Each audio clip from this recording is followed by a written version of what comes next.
அடிங்க.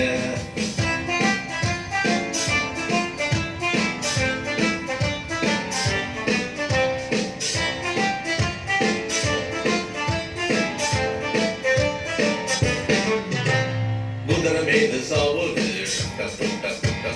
பயணமாகும் போது குதிரை மீது சவுடு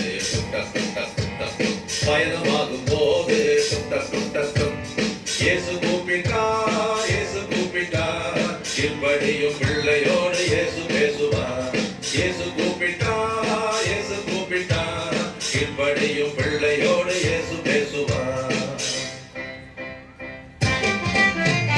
டம் டம் டம் டம் டம் மேளம் கொட்டுங்க, ஜல் ஜல் ஜல் ஜல் ஜல் ஜல் ஜல் ஜல் தாளம் தட்டுங்க, பேங் பேங் பேங் கீபோர்ட் வாசிங்க, டிங் டிங் டிங் டிங் டிங் டிங் டிங் டிங் கிட்டார் அடிங்க, பேங் பேங் பேங் கீபோர்ட் வாசிங்க, டிங் டிங் டிங் டிங் டிங் டிங் டிங் டிங் கிட்டார் அடிங்க.